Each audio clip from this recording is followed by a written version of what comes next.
Washington, D.C., the home of politics, policies, and Donald Trump, the heart of the American dollar. But behind billion-dollar deals lies a culture of art, history, and heritage. Me personally, I've never been to a fine dining restaurant in my life. I tend to just Uber Eats everything. So this will be a complete culture shock to everything I've ever had. Today, we're going to the #1 rated restaurant, Moon Rabbit. How did a Vietnamese restaurant become top 50 places to go to in America? And is fine dining worth all the hype? Let's find out. So, before we go into the Moon Rabbit, we have to discuss a couple things. One of those is criteria. One, I hate that everybody rates things on a scale of 1 to 10. It's a little too much for me, I'm not gonna lie. So we're gonna do it on a scale of 1 to 3.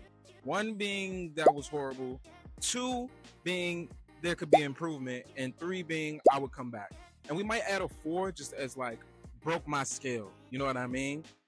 And also reviews. I want to talk about a couple reviews that I saw. I saw 2 reviews online. So it was a 5-star review from Nicholas. Nicholas says, delicious, unique, and everything, but be ready to spend $100 plus if you want to leave unhungry. And then we have Dennis. Food was very bland and disproportionately priced. I could say I've had better food for less. So we're going to see, is fine dining worth it or not? Today's video is sponsored by Better. Better is a sportsbook betting app where you only bet on player props, higher or lower, and you can deposit as little as $10 and they'll match you all the way up to $100 when you use the link in my description right now. So please sign up for Better, and back to the video. So guys, it is hot out here. But before I went in, I wanted to talk about something. So I've been obsessed with trying to find Moon Rabbit and get to Moon Rabbit for at least a cool like month and a half now, maybe. You know what I mean? And as I'm trying to find this place and the location and how I'm gonna get here and everything, I stumbled upon Succotash Prime. Now, a lot of you might not know or care, but I used to work it. I used to be here every single day, 2021 and 2022. Bussing tables, running food, getting talked to any type of way. Now I'm about to be at the #1 restaurant in DC, just from content creation, staying dedicated. You know what I'm saying? And this is just a message to anybody, bro. If you got a dream, if you have an idea, keep pushing it, bro. Like, you're gonna get there. But enough talking. Now it was time to eat, and I was starving. So let's go inside. Hello, how are you? How you doing today? I have a reservation for Jay. Right this way. Yes, ma'am. And immediately, as soon as we stepped into the restaurant, the first thing I thought of was someone's home. It feels so much like a house in here. And then it was like 2 seconds later, someone was coming to serve us sparkling water. Almost instantly. Good evening, y'all. Have y'all been before? No, first All time. right, welcome. Can I get you a still or sparkling? You want to do sparkling? All right, for sure. So I'm not gonna lie, I was kind of nervous here, trying to set up my camera, get the right shot and everything. And I barely had time to look at the menu, and our server, Robert, came to give us the entire rundown of the night.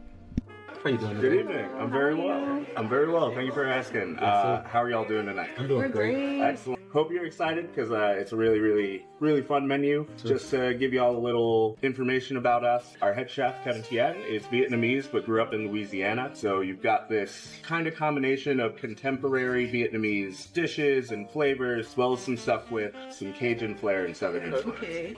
You've got 2 ways to explore the menu. First is the chef's visit to Vietnam up on the top right. This is what I usually recommend to our first-time guests. This is a 4.5-course meal, kind of curated by our chef team. You're gonna get a snack course. We'll do 2 appetizers served individually. We'll do 2 entrees for you to share, and then we'll do 2 desserts for you to share. So it's a really nice showcase of what we do best. You're gonna get to try a lot of our staff favorites, our most popular items, and some stuff we're just playing around with and want to bring out for you. Okay, so I was so overwhelmed by everything Robert was telling me that I thought the best place to start was just by getting drinks. What drinks did you recommend? I think there's kind of something for everyone in here. What do you typically like to drink? I'm more a whiskey person myself. Whiskey person? Yes. Absolutely. So if you want something a little more spirit forward, where the whiskey really kind of comes through, you do have the Old Quarter, which is going to be a play on an old fashioned. We do a pandan syrup, so you get a little sort of grassy vanilla note, as well as fuse the whiskey with toasted rice. So you get this really nice, like kind of toasty nuttiness to that as well. You also have the Night Market, which is really fun. It's a play on a Black Manhattan. So we're using a sesame-infused chinar. You're going to get that nuttiness again, but you're also going to have like a little vegetal note because it's made with, chinar's made with artichoke, a little bitter note, pepper, black pepper tincture that we put on that. So there's a little bit of pepperiness. I think I'm going to do the Night Market. The Night Market? Yes, sir. Of course. I'm going to take these out of your way. If this would be your first time going to the Moon Rabbit, the drink list alone is overwhelming, kind of. I really didn't know what I wanted, so I went with the best recommendations from Robert. After that, he gave us a little heads up on the portion sizes of the restaurant. Absolutely. I did want to kind of just give you a little bit of guidance in regards to the a la carte menu. A lot of our plates are a little bit on the smaller side. We encourage people to go family style, and we recommend 2 to 3 plates per person depending on what we get. Within each section, you go kind of lightest to more substantial. So you have the From the Earth section, which is all vegetable-based dishes, From the Sea, which is seafood-based dishes, From the Land, which would be meat-based, and then you have the large plate, the Boon Cha, which is a individual. I've had my eye on at least 2 items. Sure. We're going to look for a little bit longer and I'll let you know. Absolutely. Take your time. I'll be back around in a minute. Appreciate you. I'm overwhelmed. He said a lot. I felt like I was in a class. Yeah. I felt like I took a course. Like, Definitely. listen to me. I've been studying and looking at this menu for almost a month. He said so much stuff, and I was following as much as I could. I swear to you, I thought I was in class. And why don't people drink more sparkling water? This is delicious, actually.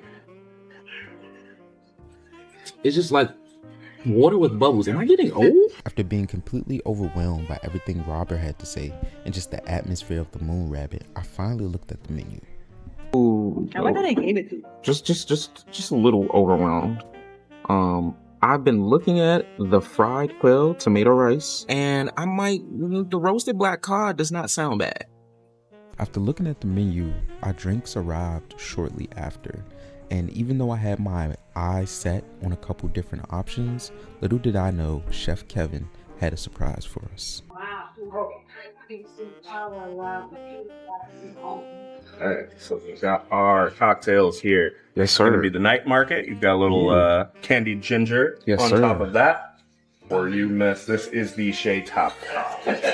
Kind of the story behind this drink. This is based off of a dessert, which would actually be a dessert soup served throughout like Southeast Asia called Che. So typically that would be like coconut milk, fruits, jellies over shaved ice. Despite that, this is not a super sweet cocktail. You're actually going to have a lot more floral notes.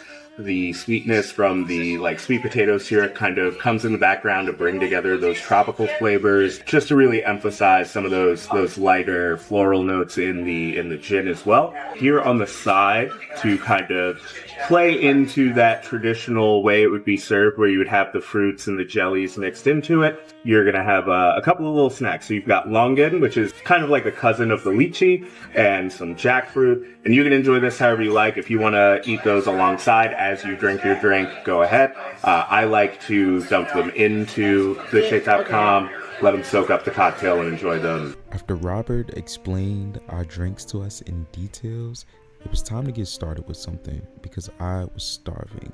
And at the top of the menu, I seen something that said umami butter. And I didn't want to pronounce it wrong in Vietnamese, so I asked Robert to help me out. Starter, can we get Turmeric Montu. turmeric montu? Absolutely. We'll start with that. Absolutely. As we waited for our starter, it was time to get into these interesting drinks. It looks like a hot chocolate with fruit, and I have this candy garnish situation, and it smells delightful. Just a few minutes into our reservation, I was already overwhelmed and using words like delightful. This I drink, can describe it either. it's very it's not too bitter as far as like how whiskeys go.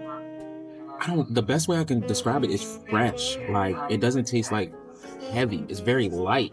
And then this ginger garnish, I just want to nibble on this right after I drink this. Yeah, man. This is like a what are those things they give you at the bar?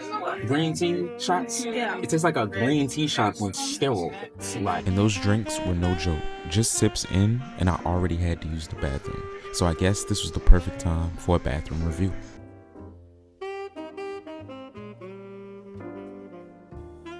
We got this beautiful mirror. Not gonna lie, it looks like it's wrapped in gold. And we got these beautiful lights. This nice sink. It looks like it's marble. It feels great. The decorations with the soap is everything. It looks beautiful. Got this nice little wooden box here. It feels like someone's home, bro. It feels like literally I'm in someone's house. Like, it doesn't feel like I'm at a restaurant. After taking a quick restroom break and making my way back to the table, to my surprise, our turmeric mantou had arrived. Trust me, these buns might look simple, but they pack a secret no one can keep. Even though I was trying my hardest not to embarrass myself, it was hard not to have slip-ups. when it tastes of the drink, I'm not to try it. So I'm gonna try it first without the butter. This is like a very soft bun. Like the outside, it's very it's baked very well, like perfect, bro. It's literally perfect. Let me taste it with this butter. Oh my goodness. Oh my goodness. Brown. Yo. Oh my goodness. This butter? Yeah. Yep. What is it? Oh my god. So the It butter tastes just like umami. sprinkle over top of the butter is a dehydrated like roast tomato powder, and then the butter itself is like a vegan coconut. What is this bun made out of? The bun is cooked perfectly. Yeah. It's so much flavor just in the, like, I could eat just the bun alone. Like, Yeah. So it's mantou bun. It is made like wheat flour, but it's a steamed bun, right? So that's where you get that like really fun texture from. Where actually, so it's flavored and colored with a very turmeric-forward curry powder. After a quick lesson about buns, it was time for the entrees. But like I told you, Chef Kevin had a complete surprise for us. For myself, I want to do the fried quail and tomato rice. Fried quail and tomato rice? Well, Absolutely. And I think I'm gonna go with that. And all the food kept coming so fast, I barely had time to think. I swear I was having like a sensory overload, and we were just getting into dinner. Now, the original plan was just to get a starter, a few entrees, and a dessert, a couple drinks, just to get the vibe of the moon rabbit.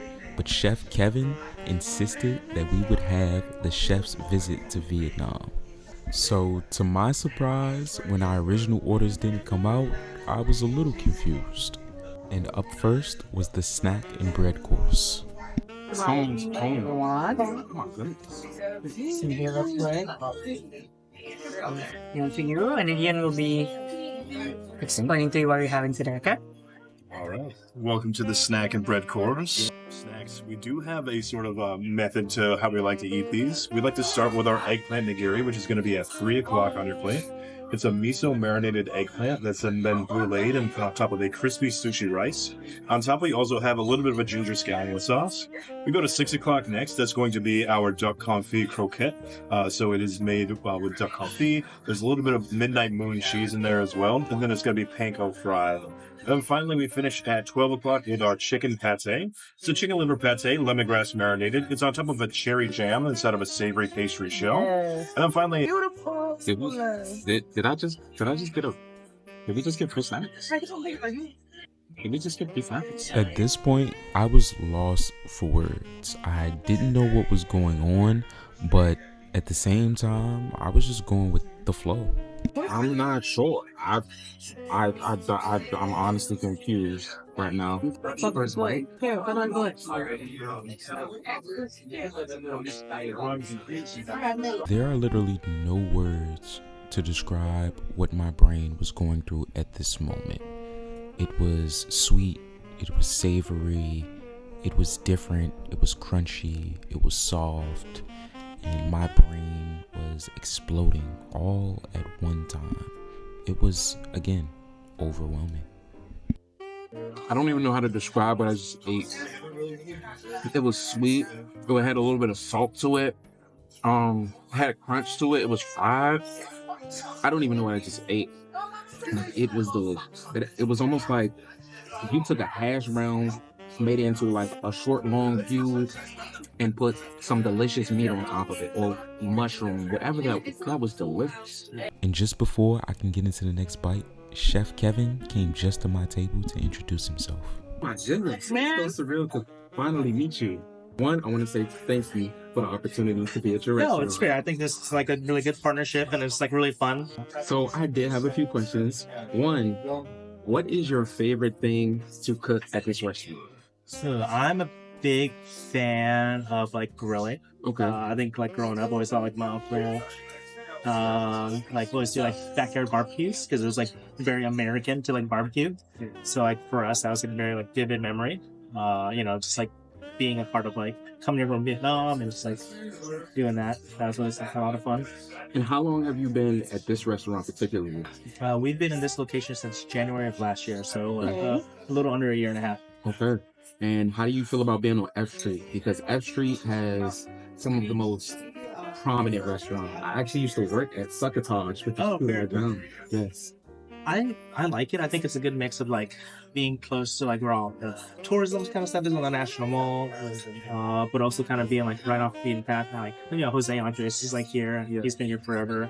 We're part of Chinatown technically because I stopped right there. So it's just like really cool to be part of like Chinatown again. And I think it's like a good mix of like residential as well. So you kind of get a mix of everybody in all the offices. So Okay. we want to be a restaurant for everybody. Yes. And for desserts, what would you recommend? My personal favorite right now is we have this dough called breakfast. So it has like corn and like twisted bread and like coffee in it. It's super amazing, crazy texturally. It's like soft and crunchy and everything you really want. Well, let us know anything y'all need, all right? Yes, thank you. Great having you Appreciate guys. you again. I am completely overwhelmed. The chef just came over to talk to me. I shook his hand. He's a brilliant person.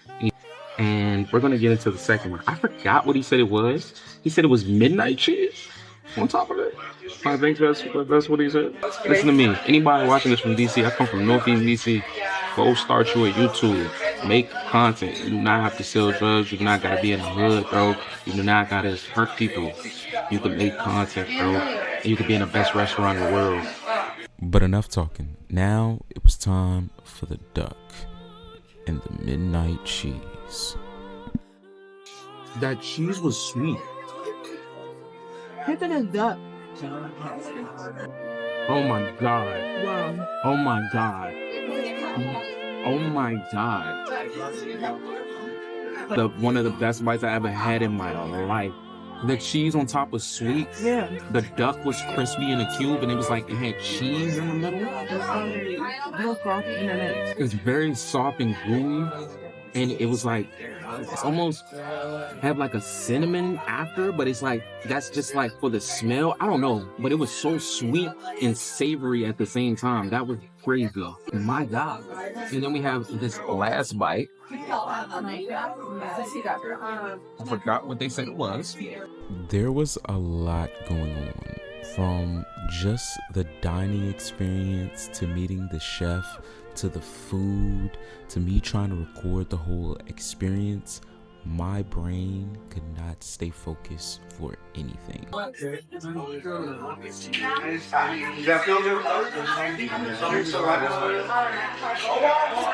That was explosive and different. It was like, it started off sweet and then immediately got savory. And then it has like a crunch outside, but it's not like, the sweet was like 2 seconds, like not even that long, like a split second. And then it went straight into savory nuttiness, no pause. But that was what? I don't even know how to describe it. And that's your cheese. Yeah, there's a little cheese tone in there. And then whatever that cookie crunch thing was like made out of nuts or something. Well, I was expecting from that. Right, I was not expecting that. That was incredible. My goodness. Those snacks literally blew me away, bro. I'm still thinking about that duck bite. Like, I don't even know how to feel. It was so delicious, bro. It was so delicious, bro. I can't stop thinking about it. That was just like, it activated something in my brain that's never been activated before. Like, a piece of my brain just got unlocked. You know what I'm saying? Like you're playing a video game and you finally like get to that level. That's how my brain just felt. What is going on right now? It was sweet and savory. It was crunchy. It was gooey. It was literally everything at once. And my brain just said, And next up was our second course, and as the night progressed, more and more people came in, so it kinda started to get loud in the atmosphere, but not too loud. Our rice soup that we're serving with the soy koji vinaigrette and chili sensei oil. It's going to be served with spring asparagus, fried enoki mushrooms, and a wild rice frittata. And then we also have our amberjack crudo, which is going to be on the left. We're dressing with a mom gem, so fish sauce, chilies, very pungent, let's say, but in a positive way. We're serving with fried rice noodles with turmeric and coconut foam and herb oil.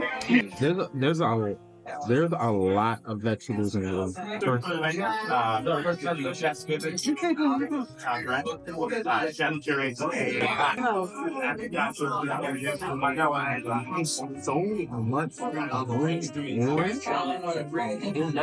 It's savory, it's fresh, it's crunchy. These vegetables are literally so perfect. I want to eat every bite of it. And it has these like little crispy flakes on it. It's like I want to keep going in for that sauce. It's like soy sauce, but not soy sauce. Sesame sauce. That would make a lot of sense. Okay, let's move on to the rice noodle.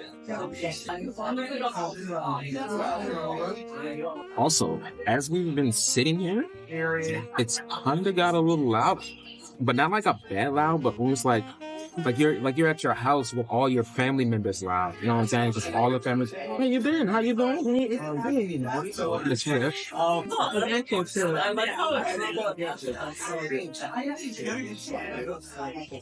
The fish is salty. I want to say it's raw. Isn't it raw? It's raw, yeah. That's right. The fish is salty. This sauce is so creamy. And then like these rice noodles add a good crunch. It has like some greens in it.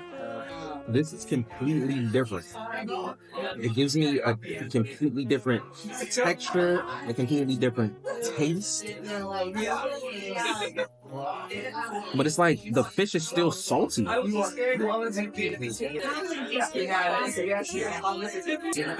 is delicious. It's like an upgraded poke bowl. It is so light. It's not heavy at all. But it's like I could literally eat this all day. Like if I was a fisherman, I could see how like I could cut a fish, take some like crispy rice noodles and some greens and just the rice noodles are almost like imagine like a Rice Krispie treat, but like it was thinly rolled out into a meat with no flavor. It's like it's not really salty. It just kind of adds or takes on the flavor of everything else. And I really like it.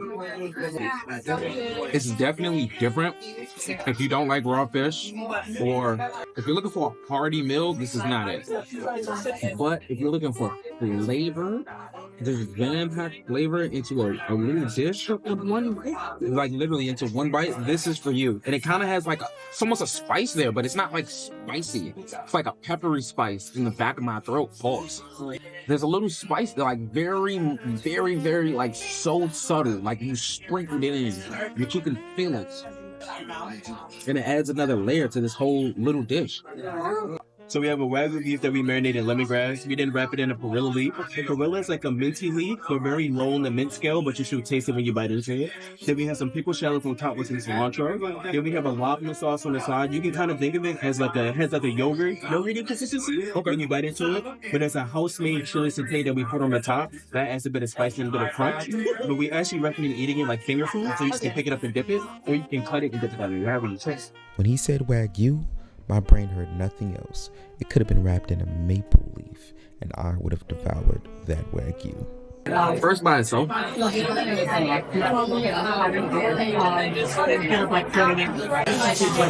a cookout meatball, but it's Wagyu.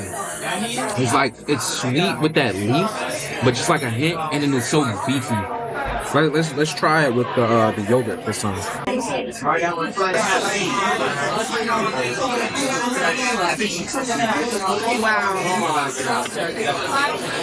Yeah, that onion, that salad, pickled shallot is so sweet. They pickled it in something sweet. They have a tangy, spicy yogurt, and this leaf is so beefy, I can still taste it. And then at the end, there's like, Kevin must be obsessed with nuts. Pause. With nuts. Pause. Because everything has like a nutty aftertaste to it. Not in a bad way, but in a good way. Like, it gives it a flavor. You know what I mean? Like, you know how when you're done eating something normal and you swallow it, and then there's this aftertaste, and it might be bitter, it might be sweet, it might be sour, it might be tangy. Almost everything has like a nutty, woody type of aftertaste to it. And just when I thought it couldn't get any better, it was time for the entrees, and I was honestly surprised. And then we fry it, and then we stuff it with some sausage. It's served on top of a toasted tomato rice, and those like little yellow like cilantro seeds, actually a clementine hot mustard. I definitely recommend like kind of mixing that together with the rice. It kind of adds a bit more of like a wow. We have it garnished with some herbs on the side. That's just going to add a lot more to like the quail by itself. One of my favorite dishes. Even though it's in a quail, since the sausage inside, there isn't like a lot of bone, so you can kind of just cut through it. So now this one I was excited for and couldn't wait to taste the different Vietnamese flavors. Like I said before, certain mistakes I just couldn't help. Trying the duck by itself. Oh, I'm not a child. I'm not a child. I'm not a child.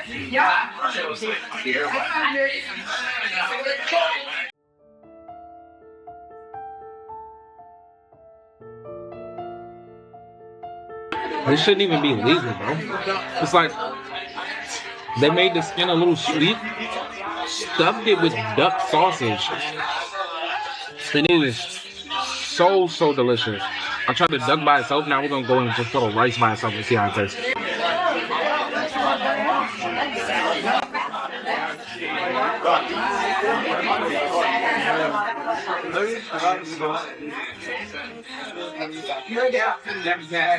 That rice is seasoned perfectly. It's not like buttery or super salty. It's like it has literally the perfect seasoning. And something is in there that is super not like super crunchy, but like gives it the perfect crunch.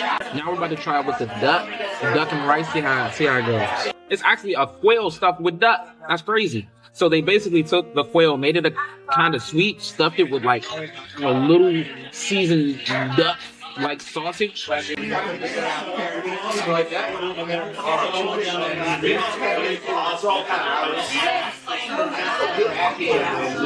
The quail tastes like it's like a mix between chicken and turkey. Like it has like a turkey texture, almost a turkey chickeny taste, but burnt. Like it has like a smoky taste to it as well that just brings it way more flavor. And it's kind of sweet. It's not too salty like you would think chicken is. You know what I mean? It's the duck sausage and the rice probably. I'm literally lost for what my brain is trying to come up with words, and it is like it's like it's hitting a wall of like nothing.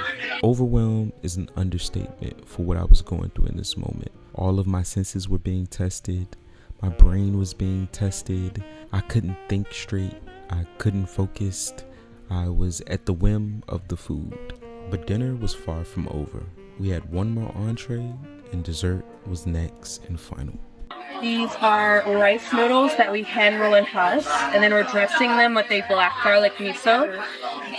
The garnishes will be tofu skins, black vinegar onions, and pickled garlic chives with julienne cucumber. With this dish, recommend give it a good stir so that like that miso sauce kind of coats all the ingredients, everything mingles, and then enjoy. I'm kind of nervous. I'm not gonna lie. Now, this one didn't smell the best. It had a sour, pungent, fishy smell to it, but I was still kind of optimistic for it.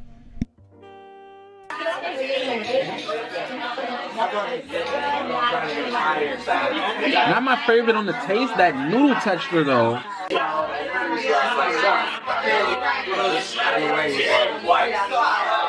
It kind of tastes like a Vietnamese stir fry. It's sour, it's sweet. You get the vegetables though? Yeah, I tried it out. Yeah. I don't like the noodles. I like the vegetables. I like the noodles. That's crazy. I like the noodles. The noodles are different. I don't like the vegetables and the sauce.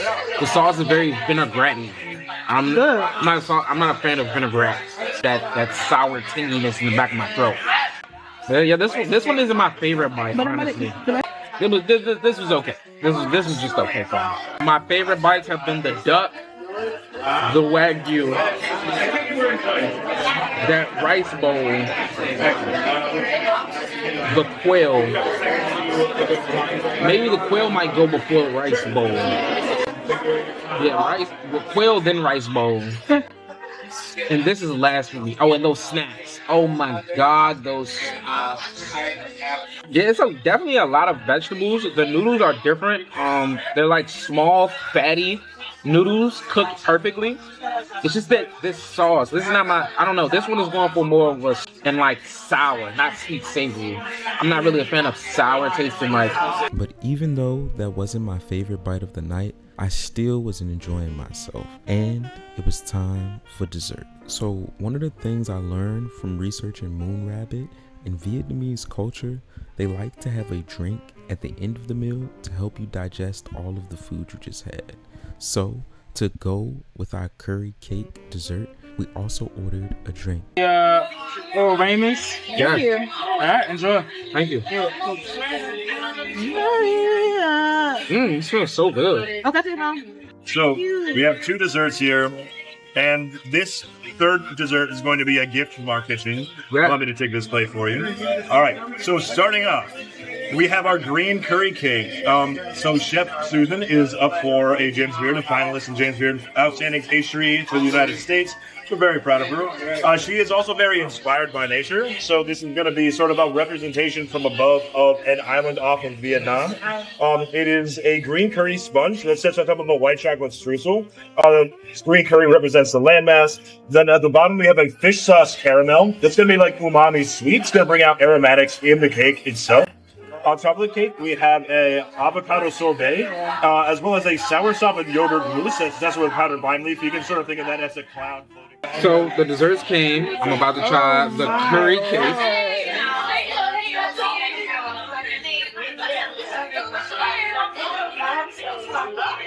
This little custard or whipped cream on top is like, it's so like lemony, but fresh. I'm so scared. This cake looks so soft. Oh yeah. And then there's like some type of filling in the middle. Wow. After I ate that cake, I don't think I ever wanted to leave the Moon Rabbit ever again. I think I wanted to eat here every single day after tasting that green curry cake. That's different. That cake is so fluffy and so light. There's like some ice cream sorbet in the middle. This little whipped cream on top is so delicious, and then you finish it off at the bottom with like this punch.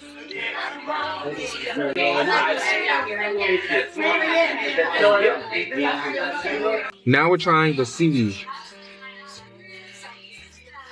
We're gonna try this little clear, I don't like the clear part. little crushed part on top. It's like ice. on top of it. And we're going for the middle now. Whole bite.